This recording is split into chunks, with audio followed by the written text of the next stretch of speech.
Hari ini 2 Juli 2024 saya balik kembali dengan pembahasan XAUSD. Seperti biasa kita ngeliat bias dulu dari daily, ambil dari Saxo. Teman-teman bisa perhatikan ya, di sini dia lagi tertahan, which is di area lower high-nya. Ini garis, this one, ini ada di 2331 lah, 2331, 2333 untuk area atasnya.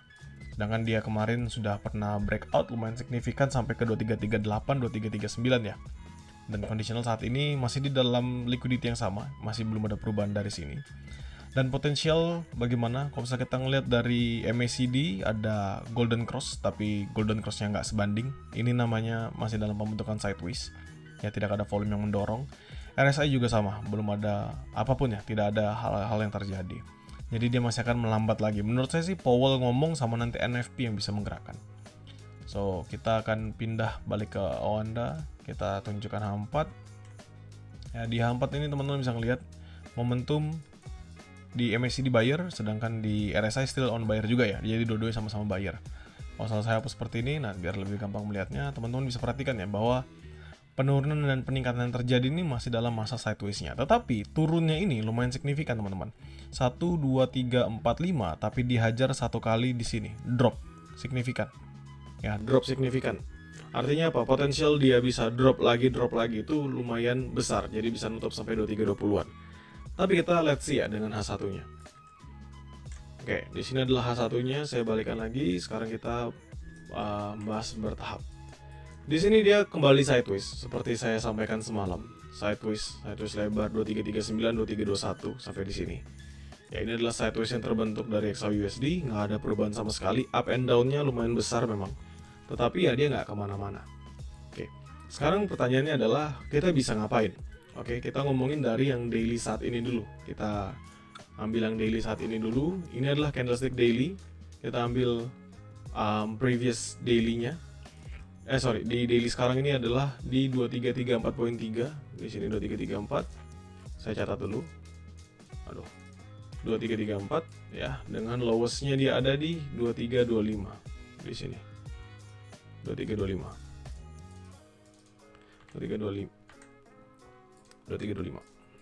Ya, ini sedangkan yang sebelumnya ini highest-nya di 2338, lowest-nya di 2318.6. Oke. Jadi dia sekarang ini masih diperdagangkan di dalam range-nya sendiri. Ya, dia nggak diperdagangkan di luar dari range-nya itu. Masih di dalam range-nya dia sendiri. Kalau misalnya kita ubah garis, maka kita bisa ngelihat there's a hidden base. Ini kalau saya ubah 30 menit. Nah, teman-teman bisa perhatikan ya, ada hidden base M30 di sini yang mempertahankan juga. Ini kalau saya balikin ke H1 pun juga akan sama. Nah, ya. Ada hidden base ini 2323 atau 2322 ya, 2323. 2323.8 nih saya bulatinnya jadi 2323 lah ya.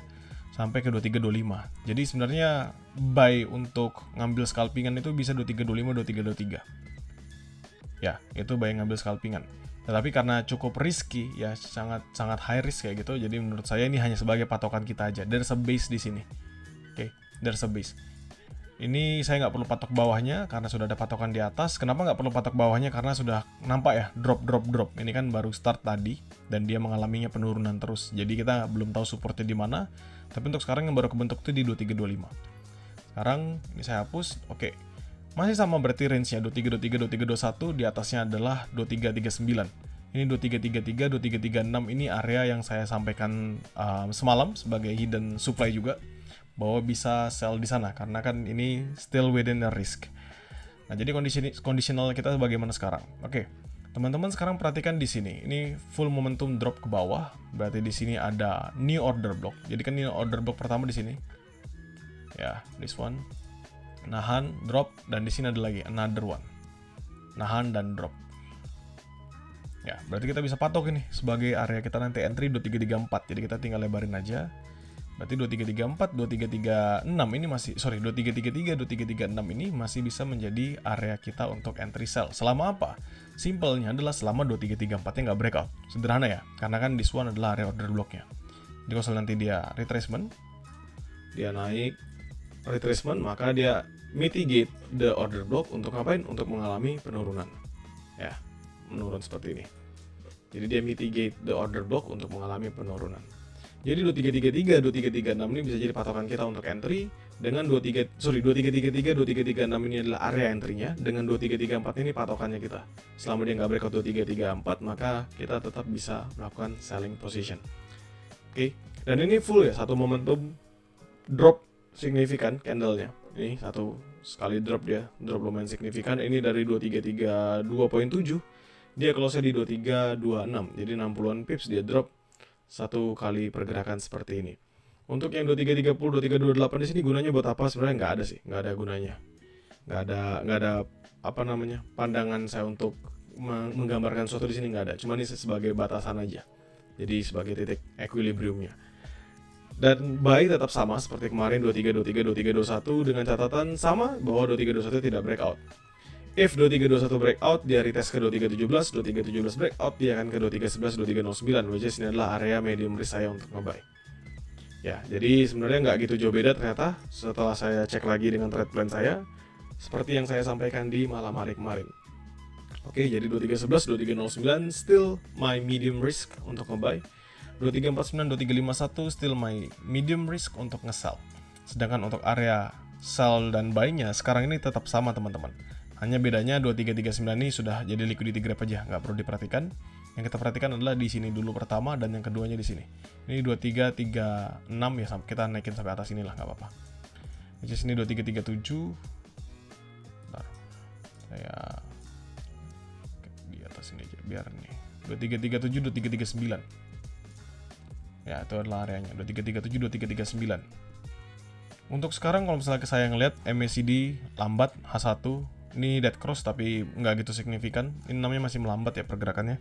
RSI-nya di bawah 50, which is masih kekuatan seller. Ya, seller masih lebih ramai di dalam pergerakan gold saat ini.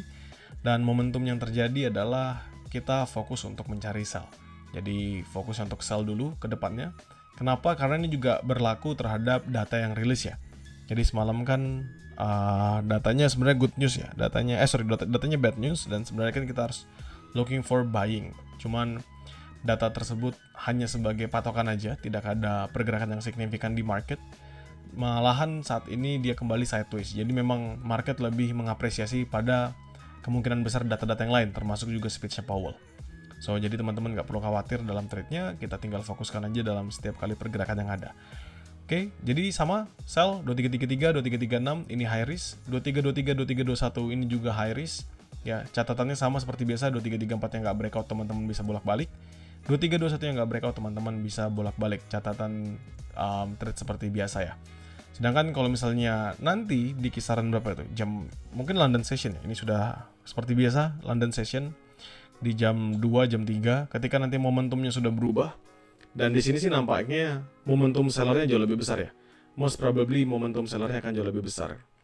Dan jika memang ternyata momentum sellernya muncul dan jauh lebih besar, maka buy 23, 23, 23, 21 ini nggak bisa bolak-balik 2 kali, 3 kali gitu. Mungkin sekali aja, itu pun sebatas scalping. Selebihnya kita continuation untuk nge-sell. Dan itu aja untuk hari ini, nggak ada banyak perubahan. Teman-teman tonton yang kemarin dengan tonton yang sekarang pun nggak ada perubahan sama sekali. Teman-teman bisa pastikan aja ya, pastikan kembali dengan metode yang kalian miliki untuk trade ke depannya. Jadi teman-teman bisa sesuaikan mappingan ini dengan trade yang kalian sudah jalankan. Dan kalaupun kalian harus nge-buy, misalnya kalian mikir bisa nggak nge-buy sekarang, saya ngomong enggak sih. Walaupun karena dia sideways ya bisa-bisa aja, karena pasti ada orang yang nahan di sini kan. These places. Ini di berapa? 2324 ya? Which is yang tadi hidden base M30. Cuman saya enggak deh. Dibanding saya harus riskan hal-hal yang seharusnya tidak perlu saya riskan. Gitu, jadi mending tunggu di area-area ketika mereka nge-grab. Atau lebih better dibanding teman-teman masuk 2323, 2323, 2321, ya tunggu aja di sini. Area yang tidak dimitigasi, 2317 ke bawah ini. Ini kan area belum pernah dimitigasi, sedangkan ini sudah berapa kali. Di sini order block naik, drop, dia nge-hit di sini, dia makan sampai bawah. Ini drop sampai 2318, dia naik lagi, di sini dia drop sampai 2319, naik lagi. Jadi teman-teman bisa nunggu lebih bawah di sebelah sini. Jadi paling 2 kali saya akan ngasih buy high risk-nya 2323, 2321 sama si area 2318, 2317 di bawah sini. If dia keduanya breakout ya maka kita fokus sell continuation sampai ke 2311, 2309.